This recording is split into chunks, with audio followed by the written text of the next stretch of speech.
5A football, we've kind of dived into it a little bit already, so we know 1-2. So there's a discussion 3 through 32 probably from here on out. We're only going to do the top 5. All three of us has Carl Albert number 1. All three of us has Dale City number 2. So that's, I'm sure, the super majority will have, if not the majority, will have in 5A football with 1-2. Again, not playing in the regular season. Each of them will play Midwest City, but the only way to have a Carl Albert Dale City matchup is to have no upsets in the regular season to keep the two teams on the opposite side of the bracket. Before we give our top 5, here's Grant Oliver's top 5. Number 1, Carl Albert. Number 2, Dale City. Number 3. Sorry. So that's a personal shot at us. He's just trying to get. He's just. Go ahead. That's cute. Go ahead. Go ahead. That's his professional opinion. Okay. Yeah. All right. He's on that bandwagon, the 3 and 4. Carl Albert 1, Dale City 2, Elgin 3. Elgin got a lot of players returning back from a year ago. A very good ball club. Very good ball club. Piedmont number 4, and McAllister number 5. No Eric McCarty, in McAllister. Yeah. They got a good quarterback. 90% of their offense is gone. Go ahead. What about how much of their defense is 95% of their defense is gone. Go ahead. It's not good when your DB's making all the tackles. No, it's not good. Yeah, no. It's not good. No. It's not good.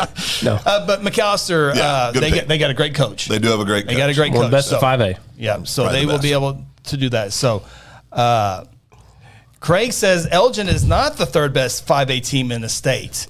Craig, you're a genius. I agree with him. I agree with him too. Okay. So Grant has them number 3. Let's dive into Elgin right now. Yeah. They Guthrie went on the road and beat a good Elgin team, a young Elgin team, a town that is really, really high on their athletics right now. They have facilities continue to be built right now. And they have some performance arts center that is outstanding. Cemetery? Cemetery. They do have a cemetery. Right, still freaks me out every time I think about it. Right next to the north end zone. Yeah, you come pulling in. Well, what's that? Well, that's a cemetery. You pull into the parking lot on the right, cemetery's on the left, press box in the middle, and you're looking over your shoulder there for a little bit. So,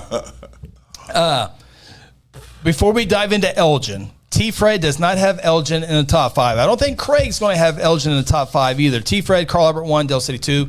He also has Piedmont 3. Man, what are we missing on Piedmont here? Collinsville 5. What are we missing on Piedmont here? Oh, keep it coming, boys. That's beautiful. I love it. So, now Piedmont does have a heavy senior class this year. They do. This is their last year in 5A football. It is. They are bumping up to 6A2. Yes, T-Fred, your Irish are bumping up to 6A2 next year. Bad timing for the Irish on that one. Did they change their offense at Piedmont? Still the same. Well, okay. Hold on. Offense coordinator, new offense coordinator. They got a new offense coordinator. Now listen, I'm telling you, if they make significant changes, in my opinion, that offense could change. That 1982 offense, they got a shot. Yeah. So they're gonna have athletes. You never know what's going to happen. Yeah. They might have curtains and tall fences around Piedmont practice field with a brand new offense. Who knows? Yeah. They might not break it out to district play. Flexbone. That's true. Yeah, absolutely. Oh, district game. Zing, zing, zing, Wait, zing. is that a pass? We'll see. Craig says, I am more confident in Piedmont than I am Elgin for sure. Both return a lot of players back. Elgin, 9-1 last year or 8-2, almost won a district championship, lost late to Midwest City a year ago. Piedmont finishing 4th in the district. A lot of people think Piedmont is the 3rd best team in 5A2. Correct. So we'll see how that plays out here. But for Elgin guys, I got Elgin at number 5. You know, and you wrote this down. We was doing it on the phone. I originally said that, then I flipped him. Right. So I've got Elgin at 5 as well. Okay. I got Elgin at 5 too. Yep. So we're all in the neighborhood with. We didn't do these together either. No, we didn't. Yeah. Believe me, I got yelled at. But no, Elgin's a very, very, very, very good football team, and they were very young last year. No, they compete. No, I'm telling you, they could move up that ranking pretty quick. Saw them in a bunch of different sports last year. Yeah. They will compete. They won't be scared of anything. Yeah. Grant knows Elgin well. He knows Very Carl well. Albert well, and he says it wouldn't be shocked to see Elgin and Carl Albert in the finals. Yeah. I totally I don't know agree. about that one. Depends on how it lines up. Depends on how it lines up. Yeah. There has been Dale City has some great athletes. The only thing that scares me a little bit is athletes, it's going to be cold. And I'm just telling you, teams like Elgin, Guthrie, those teams that are Shawnee in the past that are tough can outshine some athletes at times. So I'm with Grant. I wouldn't be surprised if Elgin made a deep run as well. On paper, athletes win a whole lot of times, but towns like Elgin, when they have their good teams, I've seen great athletic teams go down. Elgin reminds me. Now, they're up against Carl Albert, it's basketball season. Elgin reminds me. This is what Elgin reminds me of. Go back to Guthrie, Oklahoma, where we live. We cover the Blue Jays every Friday night. There's our disclaimer. Okay, there's our disclaimer. And I just realized I'm going to look like a real homer here in a second. But I didn't mean to. It's really what I think. They remind me of Guthrie in 2002.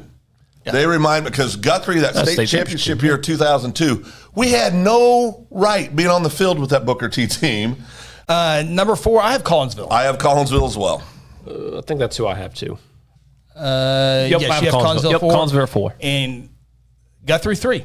I have Guthrie 3 as well. Well, again, the defense, they're sound. Right well, no, but their defense comes play every single year, right? I mean, you cannot pit Guthrie behind Piedmont when Guthrie's just completely dominated them on defense the last couple of years. I mean, and if they're running the same offense, what's going to change? Well, honestly, and McGinnis loses quite a bit. And McGinnis loses a lot of people. They lose Taffy from last year. The quarterback runs out, goes to Del City. So there's nothing right now, because we haven't played anything, that shows me that Piedmont is going to beat Guthrie. Well, and I think this is right now. Right now, for me, I'm not going to. You said it well on Piedmont. All I'll say is this: that Piedmont offense, if they continue to run the offense they've ran the last few years. If you're a tough, disciplined defensive team, that's specifically against the run, it's a bad matchup for Piedmont. Yeah, you got to be disciplined, you got to be tough, and if you're great against the run, which Guthrie football teams are traditionally very, very good against the run, are always very disciplined, are always very tough. That just is a good matchup for Guthrie. Yeah. I think if you went athlete to athlete, top to bottom, I think Piedmont has more athletes than Guthrie does, top to bottom. I would agree with that. Oh, my homers. Yeah, there you go. Did Grant ever hit a homer in baseball? Probably. Okay. Yeah.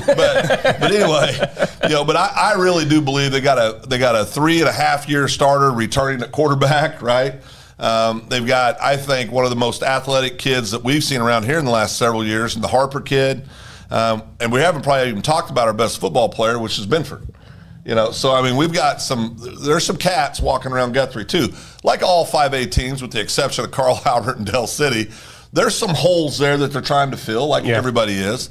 But I think Guthrie is very, very deserving of the 3 spot in the preseason. Get a few weeks into it, who knows? With that, but we'll see. They have Ponca City, top 10 team in 6A2. I picked them to lose to Ponca. So they got Tuttle on the schedule. I picked them to lose to Tuttle. I got Carl Albert on the schedule. We know they're going. Oh, I picked them to lose against Carl Albert. Rival against Piedmont and rival against McGinnis. Yep. So again, all this could change if we go to week 0 or whenever Piedmont plays the first game and it's a completely different offense and it's 3rd and 14 and they're not running the ball. Correct. Then we can have a conversation after week 1 or 2, which we will have, because you can tune in every Wednesday at 6:00 and listen to the show, because we will have that.